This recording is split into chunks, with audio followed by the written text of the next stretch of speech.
Alright guys, this is Dommercoolstuff. This is my opinions of Sony's E3 conference from last night. This is being recorded on Tuesday, June 10th, directly after Nintendo Direct. I've seen all three, and this is the second opinion that I have, this one involving Sony. It started off with a live-action bit promoting PlayStation Plus. Okay, didn't really need that bit. Then it kicks straight into Destiny. Destiny looks so good. A lot of Halo and Borderlands. It seems as if, it's those two franchises had a baby and they made Destiny. Even some, whatever that rectangular thing with the eye in the middle, or, the new version of 343 Guilty Spark, whatever that was. It's definitely like, Bungie's not really reaching so much.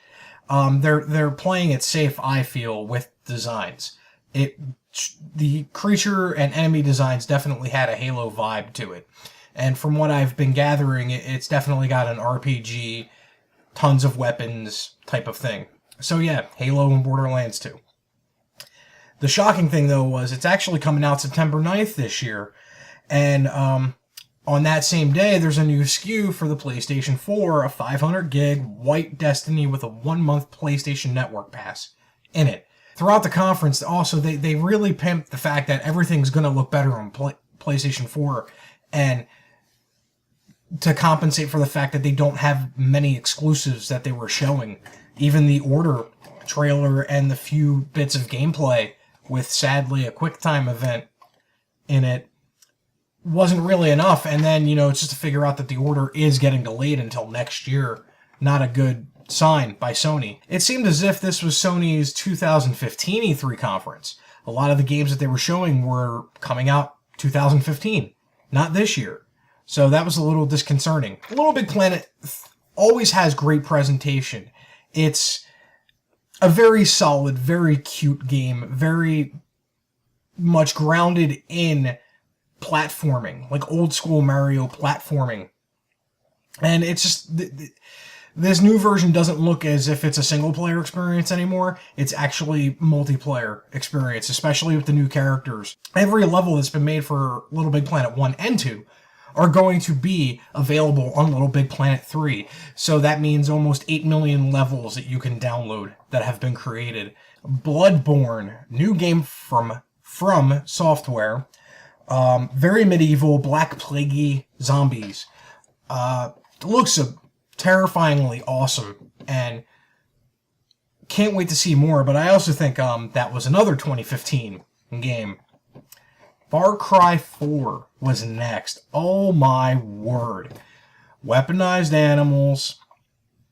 The action sequence that they showed, which I think could have been a little splice of gameplay and CGI stuff, or like pre-rendered stuff, had gunfights, vehicle-to-vehicle car jumps, kind of like Saints Row. Sleeping Dogs, how you can just hijack a vehicle from a vehicle. Explosions, wingsuits, elephant violence, and helicopter fights, and run and gun. And it had all this action in a few minutes, and it was all one mission. Now, are they all going to be like that? Probably not. But the fact that you can get some high-octane, insane action going on in the Far Cry series, and it's even more than 3, or even Blood Dragon, it seems, is a very promising sign for Far Cry 4. November, it comes out. And you can invite... This was huge when they said it. You can invite your friends to play, even if they don't own the game. So you can have multiplayer game and not own a game. That's crazy. I want to see the integration and how that's going to work. Then the Dead Island 2 trailer. A funny trailer. Looks great. You're going to have some exclusive stuff on PlayStation 4. For all of its flaws, I love the Dead Island franchise, and it seems now that it's invading California. It's invading mainland. And I hope there's 4 new protagonists in there, and I hope I can at least attach myself to one of them, because the pieces of shit in the first Dead Island game, well, they were exactly that, pieces of shit. Diablo 3 Ultimate, who didn't see that one coming? Here's the scary part, no single PS3 game had been mentioned at this point. And, you know, I want to bring that point back also with the Microsoft. No 360 games were mentioned either, so I'm pretty sure this is the last year that we're going to see a solid 360 PlayStation 3 release base, so to speak. I think a lot of the games are now going to be starting being made exclusively for the PlayStation 4 and Xbox One. Then they went into the indie stuff and kind of sort of released Magicka 2 for PlayStation 4, which is great. The Magicka series is always good on PC. Tim Schafer is Sally. Huge announcement about the making of Grim Fandango, remaking Grim Fandango. That got the whole place up in arms. And that just the fact that it's a loved game, and you're going to be bringing it to your system, yeah, game on. Game the fuck on. Then after that, it was a bunch of indie love again from now PlayStation 4 and Sony.